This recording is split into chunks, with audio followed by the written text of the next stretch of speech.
നിങ്ങൾ ടോള് കൊടുക്കണ്ട. ടോള് കൊടുക്കാതെ വന്നാൽ ഞങ്ങളുണ്ടത് കേസ് നടത്താൻ. ഇതിപ്പോ മെഡിക്കൽ കോളേജിലേക്ക് പോകുന്ന ഒരു ഓട്ടോറിക്ഷ ഏതിലൂടെ പോകും? അതുവരെ പറഞ്ഞു തരുന്നില്ല. ഒരു രോഗി ഇവിടെ കിടന്ന് മരിക്കണോ?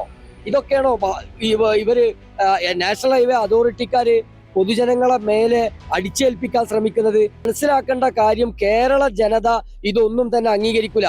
ഈ നാഷണൽ ഹൈവേ അതോറിറ്റിയും അതേപോലെ ഹുലേ കമ്പനിയൊക്കെ ഉത്തരേന്ത്യൻ സംസ്ഥാനങ്ങളിൽ നടപ്പിലാക്കുന്ന പ്രവർത്തനമാണ് ഇവിടെ നടപ്പിലാക്കുന്നത്. ഇത് നിയമവിരുദ്ധാണ്. വലിയ ദുരന്തങ്ങളാണ് ഈ ഡ്രൈവർമാർ നേരിടാൻ പോകുന്നത്. ഉറക്കക്ഷീണം കൊണ്ട് യാത്ര ചെയ്യുമ്പോൾ പല വലിയ വലിയ അപകടങ്ങളൊക്കെ ഇവിടെ സംഭവിക്കാനുള്ള സാധ്യതയുണ്ട്. താങ്കളടക്കം ഈ അർജുന അവിടെ നിന്ന് എടുത്തു കൊണ്ടുവരാൻ കാരണം കിടന്നുറങ്ങാൻ സ്ഥലമില്ലാത്തതുകൊണ്ടാ. അതൊക്കെ നിലനിൽക്കെയാണ് ഈ തിടുക്കത്തിൽ റോഡിന്റെ പണി പൂർത്തിയാകാതെ, സർവീസ് റോഡുകളുടെ പണി പൂർത്തിയാകാതെ, ഇരുഭാഗത്തുമുള്ള നടപ്പാതകളില്ലാതെ, ആളുകൾക്ക് ഏതെങ്കിലും തരത്തിൽ സഞ്ചരിക്കാൻ കഴിയാതെ പണപ്പിരിവിന് ഊന്നൽ കൊടുത്തുകൊണ്ട് കോടികളുടെ കൊള്ള നടത്തുന്നതിന് വേണ്ടിയിട്ടുള്ള ശ്രമം തിടുക്കപ്പെട്ട് നടത്തുന്നത്. അതുപോലെ ഇവർ ഈ പറയുന്നത് പോലെ കുറച്ച് ഹിന്ദിക്കാരെ കൊണ്ടുവന്ന് ഒരു ഗുണ്ടാ പിരിവ് പോലെയാണ് ഇവിടെ മുന്നോട്ട് പോയിക്കൊണ്ടിരിക്കുന്നത്. ഈ നമ്മൾ അടിക്കുന്ന പെട്രോളിന് ടാക്സ്, ഡീസലിന് ടാക്സ്, അതുപോലെ തന്നെ ഇൻഷുറൻസിന് ടാക്സ്, റോഡ് ടാക്സ് വേറെ, ഇതൊക്കെ കൊടുത്തിട്ട് നമ്മൾ പോകുന്ന സമയത്ത് നമ്മൾ ഇവിടെ എന്ത് ചെയ്യണം? ടോളും കൊടുക്കണം. ടോൾ ആർക്ക് കൊടുക്കണം? പ്രൈവറ്റ് ആയിട്ടുള്ള ആളുകൾക്ക് കൊടുക്കണം. വികസനം വരുന്നു എന്ന പ്രതീക്ഷയോടുകൂടി ഈ പ്രദേശത്തുകാർ കൈമയുമറന്ന് സഹകരിച്ചതിന്റെ ദുരന്ത ഫലം ഈ പ്രദേശത്തുള്ള ആളുകൾ അനുദിനം തന്നോണം അനുഭവിച്ചുകൊണ്ടിരിക്കുക. ഇവിടെ കൃത്യമായി ടോൾ പിരിക്കാൻ ഇറങ്ങുന്ന ഈ തുലാ കമ്പനിക്കെതിരെയും ഭരണകൂടത്തിനെതിരെയുമാണ് ഞങ്ങൾ ഇന്ന് സ്വകാര്യ ഹർജി ഫയൽ ചെയ്തത്. ഈ 100 കിലോമീറ്ററിനകത്ത് ഞങ്ങൾ മനസ്സിലാക്കിയത് 3 ടോൾ ഉണ്ടെന്നാ. ഇത് നിയമവിരുദ്ധ. 60 കിലോമീറ്റർ ഇടവിട്ട് മാത്രമേ ഒരു ടോള് പറ്റുള്ളൂ. ജനങ്ങളോട് ഞങ്ങൾക്ക് അഭ്യർത്ഥിക്കാനുള്ള, നിങ്ങൾ ടോള് കൊടുക്കണ്ട. ടോള് കൊടുക്കാൻ നിങ്ങൾ ബാധ്യസ്ഥരല്ല.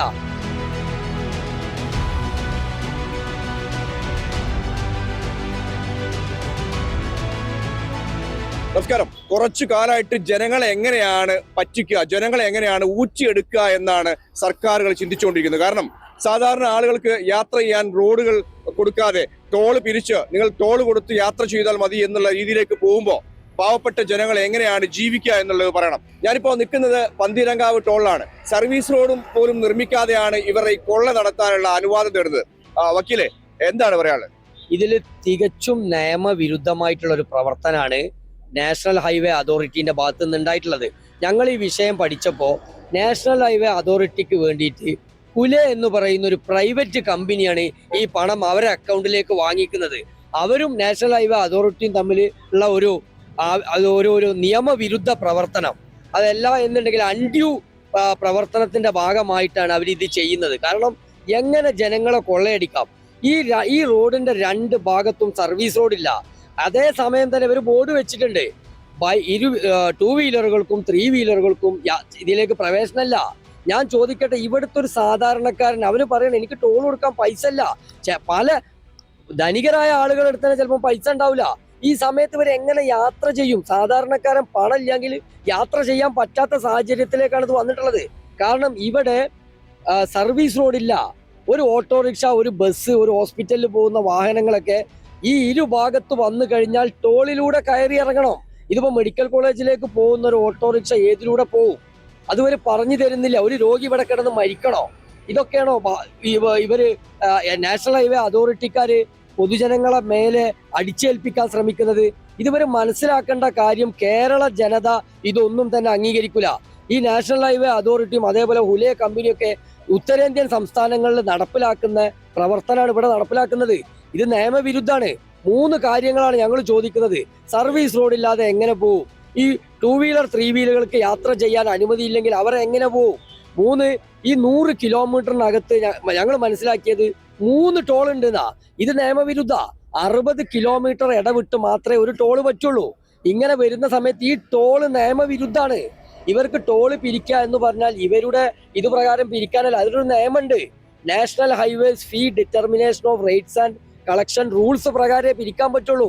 ആ റൂൾസിന് വിരുദ്ധമാണ് ഇവിടെ പിരിക്കുന്നത്. അതുകൊണ്ട് തന്നെ ജനങ്ങളോട് ഞങ്ങൾക്ക് അഭ്യർത്ഥിക്കാനുള്ള, നിങ്ങൾ ടോള് കൊടുക്കണ്ട. ടോള് കൊടുക്കാൻ നിങ്ങൾ ബാധ്യസ്ഥരല്ല. അതേപോലെ തന്നെ നാളെ ഇവിടെ പ്രദേശവാസികളും അതേപോലെ തന്നെ കോൺഗ്രസിന്റെ നേതാക്കന്മാരൊക്കെ ഇവിടെ ഉണ്ട്. ഇത് തടയും. നാളെ അത് എന്ത് ശക്തമായ നടപടി പോലീസിന്റെ ഭാഗത്തു നിന്നുണ്ടായാലും ടോള് പിരിക്കുന്നത് തടയുന്നതാണ് നേതാക്കന്മാർ പറയുന്നത്. 65 കിലോമീറ്റർ ആണ് ഇവരെ ടോള് പിരിക്കാനുള്ള പെർമിറ്റ് ഉള്ളത്. അതായത് 22 കിലോമീറ്റർ ആണ് ആ ടോളിൽ നിന്ന്, പുതുതായിട്ട് പണിയുന്ന ടോളിൽ നിന്ന് ഈ ഡിസ്റ്റൻസ് ഉള്ളത്. ഈ 22 കിലോമീറ്റർ ശരിക്കും നിങ്ങൾ പറഞ്ഞ പോലെ ഉത്തരേന്ത്യയാണോ, ഈ കേരളത്തിൽ ഉത്തരേന്ത്യയാണെന്ന് വെച്ചിട്ട് ഇവിടെ ഇറങ്ങി തിരിക്കണ്ട എന്നാണ് പറയുന്നത് അല്ലേ? കാര്യം അയച്ചു അത്രയും ഇതിലേക്കുള്ള സംഭവം പൂട്ടിച്ചിരിക്കും. അതെ, 100%. ജനങ്ങൾ മനസ്സിലാക്കേണ്ടത് ഒളവണ്ണ പന്തിരങ്കാവ് ടോള് നിയമവിരുദ്ധാണ്, അത് കൊള്ളയാണ്. ഇതിന് ഒരു നിയമത്തിന്റെ ഒരു പിൻബലവും ഇതിനില്ല. അതുകൊണ്ട് തന്നെ നിങ്ങൾ ടോള് കൊടുക്കണ്ട. ടോള് കൊടുക്കാതെ വന്നാൽ ഞങ്ങളുണ്ടത് കേസ് നടത്താൻ. വക്കീലന്മാരത് കോടതിയിൽ ചോദിക്കും, നിങ്ങൾ എന്ത് അടിസ്ഥാനത്തിലാണ് ഈ ടോൾ ഇവിടെ ഫിക്സ് ചെയ്തത്? ടോൾ കൊടുക്കണ്ട, അവർ കേസ് എടുത്തോട്ടെ. അല്ലെങ്കിൽ അതിന്റെ നിയമപരമായ പ്രവർത്തനങ്ങൾ അവർ ചെയ്യട്ടെ. നമുക്ക് കോടതിയിൽ അതിനെ ക്വസ്റ്റ്യൻ ചെയ്യാം. കോടതിയിൽ ക്വസ്റ്റ്യൻ ചെയ്യുകയും ചെയ്യും. അതേപോലെ തന്നെ ടോൾ കൊടുക്കാതെ യാത്ര ചെയ്ത് എന്ത് നടപടി എടുത്താലും അതിനെ ശക്തമായിട്ട് നേരിടാനുള്ള സംവിധാനം നമ്മുടെ. കാരണം അത് ബേസിക്കലി ആർബിട്രറി എന്ന് പറയും, നിയമത്തിന്റെ പിൻബലമില്ലാതെയാണ് ഈ ടോൾ ഇവിടെ സ്ഥാപിച്ചിട്ടുള്ളത്. അതുകൊണ്ട് തന്നെ എല്ലാവിധ ശക്തമായ സമര പരിപാടികളും ടോൾ നൽകാതെ യാത്ര ചെയ്യുന്നത് അടക്കമുള്ള കാര്യങ്ങളും പൊതുജനങ്ങളും യാത്രക്കാരും പാലിക്കണമെന്നാണ് ഞങ്ങൾക്ക് അഭ്യർത്ഥിക്കുന്നത്. സാധാരണക്കാർക്ക് ഒളവണ്ണ സാധാരണക്കാർക്ക് ഒരു സംഭവം കൊടുത്തിട്ടുണ്ട്. അതായത് 370 രൂപ, 300 രൂപ, എത്ര ഞാൻ പറയാം 340 രൂപ. അതായത് വിനോദ് മേക്കോത്തോടെ സൂചിപ്പിക്കേണ്ടായി, പാവപ്പെട്ട ആളുകളുടെ ഒക്കെ വീടൊക്കെ വിട്ടുകൊടുത്തിട്ട്, വീടും സ്ഥലം വിട്ടുകൊടുത്തിട്ടാണ് ഈ സംഭവം ഉണ്ടാക്കിയല്ലേ. അവർ പോലും ടോൾ കൊടുത്ത് യാത്ര ചെയ്യേണ്ട സ്ഥിതി, അവരുടെ ഔദാര്യത്തിന് യാത്ര ചെയ്യേണ്ട സ്ഥിതി. ഈ നമുക്ക് നിയമം അനുവദിച്ചു തരുന്നത് സഞ്ചരിക്കാനുള്ള സ്വാതന്ത്ര്യം ഭരണഘടന അനുവദിച്ചു തരുന്നതാണ്. സഞ്ചരിക്കാനുള്ള ഈ വികസനം വരുന്നു എന്ന പ്രതീക്ഷയോടുകൂടി ഈ പ്രദേശത്തുകാർ കൈമയും മറന്ന് സഹകരിച്ചതിന്റെ ദുരന്ത ഫലം ഈ പ്രദേശത്തുള്ള ആളുകൾ അനുദിനം തന്നോണം അനുഭവിച്ചുകൊണ്ടിരിക്കുക. റോഡിന്റെ നിർമ്മാണ പ്രവർത്തനത്തിൽ നടന്ന കൊടിയ അഴിമതി, അത് വേറൊരു വശം. നിർമ്മാണ ഈ ടോൾ ബൂത്തിന്റെ അടുത്തുള്ള ഈ ക്ലോക്ക് റൂമുകൾ നിങ്ങളൊന്ന് പരിശോധിക്കണം. അത് റോഡ് താഴ്ന്ന് നിയമവിരുദ്ധമായി പണിതുയർത്തിയത് കൊണ്ട് തന്നെ റോഡിന്റെ ഒരു ഭാഗം താഴ്ന്ന് ചെരിഞ്ഞു നിൽക്കുന്ന സ്ഥിതിവിശേഷമാണ് ഇപ്പോൾ ഇവിടെ നിൽക്കുന്നത്. എന്ത് സുരക്ഷിതമാണ് ഈ സർവീസ് റോഡിലൂടെയും ഈ റോഡിലൂടെയും കടന്നു പോകുന്ന ആളുകൾക്ക് ഉള്ളത് എന്നാണ് ഞങ്ങൾക്ക് ചോദിക്കാനുള്ളത്. കുറച്ച് വെള്ളം കയറി കഴിഞ്ഞാൽ പോലും വണ്ടി കയ്യിൽ നിന്ന് പോകുന്ന അവസ്ഥ എന്താണ് പറയാനുള്ളത്? തീർച്ചയായിട്ടും ഇവിടെ ഇപ്പോൾ ഓൾറെഡി ഈ ഹൈവേയില് ഒരു വരി പാതയാണിത്, 6 വരിപ്പാതയല്ല. ചില സ്ഥലങ്ങളിൽ എന്താ പറഞ്ഞു കഴിഞ്ഞാൽ ഒരു വരി പാതയേ ഉള്ളൂ. അതുപോലെ തന്നെ ഇവിടെ ഒരു ദീർഘദൂര യാത്ര ചെയ്തു വരുന്ന ഒരു വാഹനത്തിന് നിർത്താനുള്ള ഒരു സൗകര്യമില്ല. ഒരു യാത്രാക്ഷീണം മാറ്റാനോ അതുപോലെ പ്രാഥമിക കർമ്മങ്ങൾ ചെയ്യാനുള്ള ഈ ഹൈവേകളിലൊന്നും നിർമ്മിച്ചിട്ടില്ല. ഇതൊരു പിന്നീട് എന്താവും തന്നെ വലിയ ദുരന്തങ്ങളാണ് ഈ ഡ്രൈവർമാർ നേരിടാൻ പോകുന്നത്. ഉറക്കക്ഷീണം കൊണ്ട് യാത്ര ചെയ്യുമ്പോൾ പല വലിയ വലിയ അപകടങ്ങളൊക്കെ ഇവിടെ സംഭവിക്കാനുള്ള സാധ്യതയുണ്ട്. താങ്കളടക്കം ഈ അർജുന അവിടെ നിന്ന് എടുത്തു കൊണ്ടുവരാൻ കാരണം കിടന്നുറങ്ങാൻ ചെലവില്ലാത്തതുകൊണ്ടാ. അതെ, ഈ ഒരു അവസ്ഥ, ആ അനുഭവം തന്നെയാണ് ഈ ഹൈവേയിൽ ഉടനീളം നമുക്ക് കാണാൻ കഴിയുന്നത്. ഇവിടെ ടോൾ പിരിക്കുന്നതിനെതിരായിട്ട് വ്യാപകമായിട്ടുള്ള സമരം ഇപ്പം കാസർഗോഡ് അവിടുത്തെ MLA AK അഷ്റഫിന്റെ നേതൃത്വത്തിൽ അത് നിരാഹാര സമരത്തിലാണ്. ആ പെറ്റീഷൻ ഹൈക്കോടതിയിൽ മൂവ് ചെയ്തിട്ടുണ്ട്. ഇപ്പം ഒളവണ്ണ പന്തീരങ്കാവ് മണ്ഡലം കോൺഗ്രസ് കമ്മിറ്റികളുടെ നേതൃത്വത്തിൽ നാളെ ഹൈക്കോടതിയിൽ പോവുകയാണ്. അതോടൊപ്പം തന്നെ ഇപ്പം വക്കീലിന്റെ നേതൃത്വത്തിൽ മുനിസിപ്പൽ കോടതിയിൽ ഇതുമായി ബന്ധപ്പെട്ട് നീങ്ങിയിട്ടുണ്ട്. അപ്പൊ നിയമപരമായും രാഷ്ട്രീയമായിട്ടും ഒക്കെയുള്ള പോരാട്ടം നടത്തേണ്ടി വരുന്നത് എന്തുകൊണ്ടാണ്? ഇതൊരിക്കലും രാഷ്ട്രീയമായ ഒരു സമരമല്ല, തീർത്തും ജനകീയമായ സമരമാണ്. ജനങ്ങളുടെ എല്ലാവരുടെയും ആവശ്യമാണ്. കാരണം അവർക്ക് ഉള്ള അടിസ്ഥാന അവകാശമാണ് സഞ്ചാര സ്വാതന്ത്ര്യം എന്ന് പറയുന്നത്. അത് തടയപ്പെടുകയാണ്. യാത്ര ചെയ്യാൻ കഴിയുന്നില്ല എന്നുള്ളതാണ് നില. അവർ വിട്ടുകൊടുത്ത ഭൂമി, അവർ വിട്ടുകൊടുത്ത പ്രദേശങ്ങൾ, അവിടെ അവർക്ക് സഞ്ചരിക്കാൻ മാസം 340 രൂപ കൊടുക്കേണ്ടി വരുന്നു എന്നുള്ളതാണ്. അങ്ങനെ കൊടുക്കുകയാണെങ്കിൽ പോലും ഇത് 6 ട്രാക്ക് എന്നുള്ള നിലയിലുള്ള പൂർണ്ണത ഈ ട്രാക്കിന് ഇപ്പോഴും കൈവന്നിട്ടില്ല. അതോടൊപ്പം തന്നെ ഇരുഭാഗങ്ങളിലും 2 ഭാഗത്തേക്കും പോകാൻ പറ്റുന്ന തരത്തിൽ സർവീസ് റോഡിന്റെ വീതി വേണം. അതോടൊപ്പം ആ സർവീസ് റോഡിലൂടെ വേഗത്തിൽ പായുന്ന വാഹനങ്ങളിൽ നിന്ന് അപകട സാധ്യതയില്ലാതെ ആളുകൾക്ക് നടന്നു പോകാൻ ഇരുഭാഗങ്ങളിലും നടപ്പാത വേണം. ഇതൊന്നും പൂർത്തിയാക്കിയിട്ടില്ല. അപ്പൊ ചുരുക്കി പറഞ്ഞാൽ വൻതോതിൽ അപകടങ്ങൾ പതിയിരിക്കുന്ന ഒന്നാണ് കേരളത്തിലെ ഹൈവേ എന്നതിനെ സംബന്ധിച്ച് പഠനങ്ങൾ പുറത്തു വന്നിട്ടുണ്ട്. പല സ്ഥലത്തും ഹോട്ട്സ്പോട്ടുകൾ ഉണ്ട്, അപകടങ്ങൾ പതിയിരിക്കുന്ന മേഖലകളുണ്ട്. എവിടെയാണ് അപകടങ്ങൾ പതിയിരിക്കുന്നത്? ഇത്തരത്തിലുള്ള പ്രദേശങ്ങളിലാണ്. 2 ഭാഗത്തേക്ക് പോകാൻ വീതിയില്ലാത്ത റോഡുകളിലൂടെ വാഹനങ്ങൾ പോകുന്നു. ആളുകൾക്ക് നടന്നു പോകാൻ വഴിയില്ലാതെ ആളുകൾ റോഡിലേക്ക് ഇറങ്ങുന്നു. കത്തിച്ചു വരുന്ന വാഹനങ്ങളുടെ ആളുകൾ പെടുന്ന അവസ്ഥയാണ് ഈ നടപ്പാതയിലൂടെ കടന്നു ഇല്ലാത്ത ആളുകൾ റോഡിലേക്ക് ഇറങ്ങി നടക്കുമ്പോൾ ഉണ്ടാവുക. അങ്ങനെ എല്ലാ അർത്ഥത്തിലും അശാസ്ത്രീയമായ നിർമ്മാണമാണ് ഈ ഹൈവേയുടെ കാര്യത്തിൽ നടന്നത് എന്ന് വിദഗ്ധരുടെ പഠനങ്ങൾ പുറത്തു വന്നിട്ടുണ്ട്. അതൊക്കെ നിലനിൽക്കെയാണ് ഈ തിടുക്കത്തിൽ റോഡിന്റെ പണി പൂർത്തിയാകാതെ, സർവീസ് റോഡുകളുടെ പണി പൂർത്തിയാകാതെ, ഇരുഭാഗത്തുമുള്ള നടപ്പാതകളില്ലാതെ, ആളുകൾക്ക് ഏതെങ്കിലും തരത്തിൽ സഞ്ചരിക്കാൻ കഴിയാതെ പണപ്പിരിവിന് ഊന്നൽ കൊടുത്തുകൊണ്ട് കോടികളുടെ കൊള്ള നടത്തുന്നതിന് വേണ്ടിയിട്ടുള്ള ശ്രമം തിടുക്കപ്പെട്ട് നടത്തുന്നത്. ഇത് സംബന്ധിച്ച് ഉത്തരവാദപ്പെട്ട ആളുകളുടെ മുമ്പാകെ പരാതി കൊടുത്തിട്ടുണ്ട്. ആ പരാതിക്ക് പരിഹാരം കാണാൻ ഇതുവരെയും ഒരു ശ്രമം നാഷണൽ ഹൈവേ അതോറിറ്റിയുടെ ഭാഗത്തു നിന്നുണ്ടായിട്ടില്ല. അവർ നേരത്തെ ഈ പറയുന്ന തരത്തിൽ ഒരു കമ്പനിക്ക് കരാർ കൊടുത്തിരിക്കുന്നു, അവർ ആളുകളെ വെക്കുന്നു, പിരിവ് തുടങ്ങുന്നു. ഇപ്പൊ അതായത് ഏറ്റവും വലിയ സംഭവം എന്ന് പറയുമ്പോൾ റോഡ് പണി നടത്താതെ റോഡ് പണിക്ക് മുമ്പ് തന്നെ ടോള് പിരിക്കാനുള്ള കേന്ദ്രങ്ങൾ ഉണ്ടാക്കി എന്നുള്ളതാണ് അല്ലെ. ഒരു മനുഷ്യൻ എങ്ങനെയാണ് പച്ചക്ക് കൊള്ളയടിക്കുക എന്ന് കൃത്യമായി പറയുന്ന രീതിയിലേക്ക്. അതായത് വേറൊരു വലിയ സംഭവം ഉണ്ട് വിരോട്ട. അതായത് ജനങ്ങള് ഓരോ വണ്ടി ഇറങ്ങുമ്പോഴും റോഡ് ടാക്സ് എന്ന പേരിൽ ലക്ഷങ്ങൾ കൊടുക്കുന്നുണ്ട് ഇല്ലേ. ആ റോഡ് എവിടെ എന്ന് ചോദിക്കണം സർക്കാരിനോട്. കാര്യം ചോദിക്കാൻ പാടില്ലെങ്കിൽ പോലും ചോദിക്കുകയാണ്. എന്താ വെച്ചാൽ ഇവരോട് ചോദിക്കേണ്ടിയിരിക്കുന്നു. അപ്പോൾ കുറെ ന്യായീകരണ തൊഴിലാളികൾ ആദ്യം വരും. എന്താന്ന് വെച്ച് കഴിഞ്ഞാൽ നിങ്ങൾക്ക് നല്ല റോഡിലൂടെ തരാൻ ഈ റോഡ് ടാക്സ് അടക്കുമ്പോൾ തന്നെയാണ് ഈ റോഡ് നല്ല റോഡ് തരാന്നുള്ള ഒരു കണ്ടീഷനിലേക്ക് വരുന്നത്. ശരിയല്ലേ പറയാം? തീർച്ചയായിട്ടും നമ്മളിപ്പോ ഒരു തീപ്പെട്ടി വാങ്ങുന്ന സമയത്ത് നമ്മൾ ടാക്സ് കൊടുക്കണം. അതുപോലെ തന്നെ ഒരു വാഹനം വാങ്ങിക്കുന്ന സമയത്ത് 18 മുതൽ 40% വരെ GST അടച്ചിട്ടാണ് നമ്മളൊരു വാഹനം ഇറക്കുക. അപ്പോൾ ഒരു 10 ലക്ഷം രൂപയുടെ വാഹനം എടുക്കുന്ന ആൾ മിനിമം ഒരു 20 ലക്ഷം രൂപ എന്ത് ചെയ്യണം, ടാക്സ് അടയ്ക്കണം. അതുകൂടാതെ റോഡ് ടാക്സ് വേറെ അടിക്കണം. അതുകൂടാതെ ഇൻഷുറൻസ് എടുക്കുന്ന സമയത്ത് അതിന്റെ മുകളിൽ GST വേറെ ഉണ്ട്. ഇനി അതൊന്നും പോരാതെ നമ്മൾ ഓരോ ലിറ്റർ പെട്രോളും ഡീസലും അടിക്കുന്ന സമയത്ത് അതിന്റെ ടാക്സ് നമ്മൾ വേറെ കൊടുക്കുന്നുണ്ട്. ഇതൊന്നും പോരാതെ ഈ റോഡിനുള്ള സ്ഥലം സംസ്ഥാന സർക്കാർ ഏറ്റെടുത്ത് കൊടുത്തിട്ടുള്ള ജനങ്ങളുടെ നികുതി പണത്തിൽ നിന്ന്, കാരണം നമ്മൾ തീപ്പെട്ടിയും പെന്നും വാങ്ങുമ്പോൾ മുതൽ കൊടുക്കുന്ന ടാക്സിൽ നിന്ന് ജനങ്ങളെ ഒരു തീപ്പെട്ടി വാങ്ങുമ്പോൾ പോലും നമ്മൾ പിഴിഞ്ഞെടുക്കുകയാണ്. ഒരു ബട്ടൺസിന്റെ മുകളിലും ടാക്സ് ഉണ്ട് നമുക്ക്. അപ്പോൾ നമ്മൾ ഇട്ടിരിക്കുന്ന ഓരോ വസ്ത്രത്തിന്റെ മുകളിലും, നമ്മൾ കഴിക്കുന്ന ഓരോ മണി അരിയുടെ മുകളിലും നമ്മൾ ടാക്സ് കൊടുത്തിട്ട് നമ്മളിവിടെ ജീവിക്കുന്ന സമയത്ത് ആ ടാക്സിൽ നിന്ന് പണം എടുത്തിട്ട് സ്ഥലം ഏറ്റെടുത്ത് ആ ടാക്സ് കൊണ്ട് തന്നെ ഇവിടെ കരാറുകാർക്ക് പണം കൊടുത്ത് റോഡ് ഉണ്ടാക്കി കഴിഞ്ഞ് ഈ റോഡിലൂടെ നമ്മൾ 20 മുതൽ 40% വരെ ടാക്സ്, അതിന്റെ മുകളിൽ ഈ നമ്മൾ അടിക്കുന്ന പെട്രോളിന് ടാക്സ്, ഡീസലിന് ടാക്സ്, അതുപോലെ തന്നെ ഇൻഷുറൻസിന് ടാക്സ്, റോഡ് ടാക്സ് വേറെ, ഇതൊക്കെ കൊടുത്തിട്ട് നമ്മൾ പോകുന്ന സമയത്ത് നമ്മളിവിടെ എന്ത് ചെയ്യണം, ടോളും കൊടുക്കണം. ടോൾ ആർക്ക് കൊടുക്കണം? പ്രൈവറ്റ് ആയിട്ടുള്ള ആളുകൾക്ക് കൊടുക്കണം. ഈ സർക്കാർ ഈ ടെൻഡറൊക്കെ കൊടുക്കാന്ന് പറഞ്ഞാൽ വളരെ ചെറിയൊരു പൈസക്ക് ടെൻഡർ കൊടുക്കും. അതിന്റെ 1000 10,000 ഇരട്ടി എന്ത് ചെയ്യും, ഓരോ ദിവസം പിരിക്കും. പിന്നെ ഈ റോഡ് ഉണ്ടാക്കുക എന്നുള്ളത് ജനങ്ങൾക്ക് വേണ്ടിയിട്ടല്ല.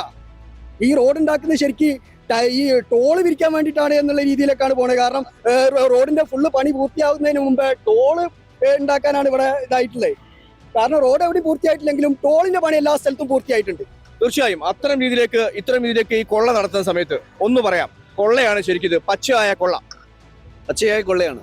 കോൺഗ്രസ് പന്തീരങ്കാവ് വളവണ്ണ മണ്ഡലം കമ്മിറ്റികളുടെ നേതൃത്വത്തിൽ നേരത്തെ തന്നെ ഇത്തരത്തിലുള്ള കൊള്ളയ്ക്കെതിരെ നേരത്തെ തന്നെ 2 ദിവസങ്ങളിലായിട്ട് നേരത്തെ തന്നെ സമരം നടത്തിയിട്ടുള്ള അതിന്റെ തുടർച്ചയെന്നോണം നാളെ രാവിലെ 8 മണി മുതൽ ടോൾ പിരിവ് നടത്താൻ പോകുന്ന സാഹചര്യത്തിൽ പന്തീരങ്കാവ് വളവണ്ണ മണ്ഡലം കമ്മിറ്റികളുടെ നേതൃത്വത്തിൽ ജനങ്ങളെ സംഘടിപ്പിച്ചുകൊണ്ട് നാളെ ടോൾ പിരിവ് ഉപരോധം ഉൾപ്പെടെയുള്ള അതിശക്തമായ സമരത്തിന് നാളെ നേതൃത്വം കൊടുക്കുക. തീർച്ചയായും അത്തരം രീതിയിലേക്ക് പോകണം. കാര്യം പാവങ്ങൾക്ക് വേണ്ടി സംസാരിക്കാൻ ആളുകൾ വേണം. കാര്യം ഇത് വെറുതെ പണം എന്ന് പറയുന്ന സാധനം വെറുതെ ഉണ്ടാവുന്നല്ല. ജനങ്ങൾക്ക് ജീവിക്കാൻ കഴിയാത്ത അവസ്ഥയാണ് ഇന്ന് നിലവിലുള്ളത് അല്ലെ.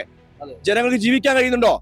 ഇല്ല. സർക്കാരുകൾ എങ്ങനെയാണ് കൊള്ളയടിക്കുക എന്നുള്ളത് പ്ലാൻ ചെയ്തുകൊണ്ടിരിക്കുകയാണ്. നിയാസ് പറയാം. നമ്മൾ ഈ പ്രദേശവാസികളായ ജനങ്ങളെ സംബന്ധിച്ചോളം ശരിക്കും ഇതൊരു മനുഷ്യാവകാശ ലംഘനമാണ് നടക്കുന്നത്. കാരണം പറയാനുള്ളത്, ഈ റോഡിൽ 3 വീലറുകളും 2 വീലറുകളും യാത്ര ചെയ്യാൻ പാടില്ല എന്ന് പറയുന്നു. അപ്പോൾ ഇവരിത് എവിടെ പോയി ഏത് റോഡിലൂടെ യാത്ര ചെയ്യണമെന്നുള്ള ആദ്യം അവർ ചൂണ്ടിക്കാണിക്കണം. പിന്നീട് ഈ പറയുന്നത് നമ്മൾ ഹൈലൈറ്റ് മാളും കാര്യങ്ങളും ബന്ധപ്പെട്ടുള്ള ഏരിയകളിൽ നമ്മൾ റോഡുകൾ അവിടെ എത്തുമ്പോൾ ചെറുതാവുന്ന വിഷയങ്ങൾ പറഞ്ഞു. ഇതേ സ്കൂട്ടറുകൾ ഇവിടുന്ന് പോകുന്ന സമയത്ത് കാറുകളൊക്കെ ഇവിടുന്ന് 100-80 സ്പീഡിന് മുകളിൽ യാത്ര ചെയ്ത് അവിടേക്ക് എത്തുന്ന സമയത്ത് ഈ 2 വീലറുകളും ഈ ഓട്ടോകളും വീണ്ടും ചെറുതായി പോകുന്ന റോഡിന്റെ സെന്ററിലേക്ക് മാറി പോകുന്നുണ്ട്. ആ സമയത്ത് അപകടങ്ങൾ ഒരുപാട് കൂടാനുള്ള ചാൻസസ് കൂടുതലാണ്. ഓരോ ദിവസവും അവിടെ പല കാരണങ്ങളും പല ആക്സിഡന്റുകളും നടക്കുന്നുണ്ട്. അതൊന്നും ഇവിടെ ആരും ചൂണ്ടിക്കാണിക്കപ്പെടുന്നില്ല. അതുപോലെ ഇവർ ഈ പറയുന്നത് പോലെ കുറച്ച് ഹിന്ദിക്കാരെ കൊണ്ടുവന്ന് ഒരു ഗുണ്ടാ പിരിവ് പോലെയാണ് ഇവിടെ മുന്നോട്ട് പോയിക്കൊണ്ടിരിക്കുന്നത്. ഇതിന് തീർച്ചയായിട്ടും അവർ ഏത് രീതിയിലാണ് മുന്നോട്ട് അതുപോലെ ശക്തമായ നാട്ടുകാരുടെ ഭാഗത്ത് സമരം മുന്നോട്ട്. ഹിന്ദിക്കാരെ വെക്കുന്നറിയോ? പറഞ്ഞാൽ തിരിച്ചു മനസ്സിലാവാൻ പറ്റാത്ത രീതിയിൽ തനി ഗുണ്ടകളായ ക്രിമിനൽ ആളുകളെയാണ് ഇവിടെ നിർത്തിയിരിക്കുന്നത്. തീർച്ചയായിട്ടും ജനങ്ങൾക്ക് മനസ്സിലാക്കാൻ പറ്റുന്നുണ്ട്. പറയാം എന്താണ് ഇതിപ്പോ ഇവര് സൂചിപ്പിച്ച പോലെ ജനങ്ങളുടെ ഒരു ആശങ്ക അത് മുന്നിൽ കണ്ടാണ് ഞങ്ങൾ ഇന്ന് മുൻസിഫ് കോടതിയിൽ ഒരു സ്വകാര്യ ഹർജി ഫയൽ ചെയ്തത്. സ്വകാര്യ ഹർജി ഫയൽ ചെയ്തതിനു ശേഷം ഇന്ന് അഭിഭാഷക കമ്മീഷണറെ കോടതി നിയോഗിക്കുകയും ആ അഭിഭാഷക കമ്മീഷണർ ഇവിടെ വന്ന് കൃത്യമായ റിപ്പോർട്ട് തയ്യാറാക്കിയിട്ടുണ്ട്.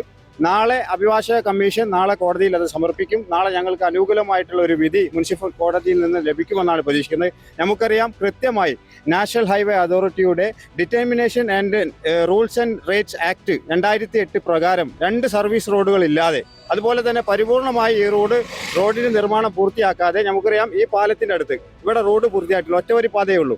അത് ബാക്കിലാണെങ്കിൽ നമ്മുടെ ഹൈലൈറ്റിന്റെ അടുത്ത് എല്ലാ മാധ്യമപ്രവർത്തകരും അത് സൂചിപ്പിച്ചതാണ്. അവിടെ റോഡിന്റെ മണ്ണിടിഞ്ഞിട്ട് റോഡ് പരിപൂർണമായിട്ട് ഒറ്റവരി പാതയാണ് അവിടെ ഉള്ളത്. കൃത്യമായി നിയമലംഘനം മുന്നിൽ കണ്ടുകൊണ്ട് ഇവിടെ കൃത്യമായി ടോൾ പിരിക്കാൻ ഇറങ്ങുന്ന ഈ തുലാ കമ്പനിക്കെതിരെയും ഭരണകൂടത്തിനെതിരെയുമാണ് ഞങ്ങൾ ഇന്ന് സ്വകാര്യ ഹർജി ഫയൽ ചെയ്തത്. ഇത് ഹൈക്കോടതിയിൽ നിന്ന് ഇവിടുന്ന് മുൻസിഫ് കോടതിയിൽ നിന്ന് ഞങ്ങൾക്ക് അനുകൂലമായിട്ടുള്ള ഒരു വിധി ഉണ്ടായിട്ടില്ലെങ്കിൽ നാളുകളിൽ ഹൈക്കോടതിയിൽ റിട്ട് ഫയൽ ചെയ്യുന്നതടക്കമുള്ള കാര്യങ്ങൾ ചെയ്യും. നമ്മൾ ജനങ്ങളെ ഏറ്റവും ബുദ്ധിമുട്ടിക്കുക എന്നുള്ള രീതിയിൽ ഇത് മുന്നോട്ട് പോകുമ്പോൾ മൗലികാവകാശത്തിന്റെ ലംഘനം ഉണ്ട് ഇതിൽ. കാരണം ആളുകളുടെ സഞ്ചാര സ്വാതന്ത്ര്യത്തിന് നേരെയുള്ള കടന്നുകയറ്റം. സർവീസ് റോഡ് ഇല്ലാതെ ഈ സംവിധാനം തുറക്കുന്നതിന് അപ്പോൾ ജനങ്ങൾ ഇതിൽ ഇറങ്ങണം. ഞങ്ങൾ മാക്സിമം PV അൻവറിനെ നാളെ കൊണ്ടുവരാനുള്ള ശ്രമം നടത്തുന്നുണ്ട്. അദ്ദേഹമൊക്കെ ഇടപെട്ട് വളരെ സജീവമായി ഇതായിട്ട് മുന്നോട്ട് പോകും. തീർച്ചയായും അത്തരം ഇതിലേക്ക് വിനോട്ട ഇത്തരം ഈ കൊള്ളകൾ ഒരു കാരണവശാലും അനുവദിച്ചുകൂടാ എന്നുള്ളതാണ്. അപ്പൊ എന്തായാലും ഇത്തരം ഇതിലേക്ക് കൊള്ളയടിക്കുന്ന സംഘങ്ങളൊക്കെ ശരിക്കും കേരളത്തിൽ നടപ്പില്ല എന്നുള്ള കണ്ടീഷനിൽ തന്നെ ഓർമ്മിപ്പിക്കുകയാണ്. അതോടൊപ്പം തന്നെ ഇത്തരം പാവപ്പെട്ട ആളുകൾ, ഒരുപാട് പാവപ്പെട്ട ആളുകളുണ്ട്, സാധാരണ രീതിയിലേക്ക് ജീവിക്കുന്ന ആളുകൾ, അവർക്കൊക്കെ വലിയ ഇതിലേക്ക് ഒരു ഭാരമാവുന്ന രീതിയിലേക്ക് ഈ ടോൾ പിരിവ് സംഭവിക്കുന്നുണ്ട്. അതെന്തായാലും നടന്നുകൂടാ എന്നുള്ളതാണ്. നന്ദി, നമസ്കാരം.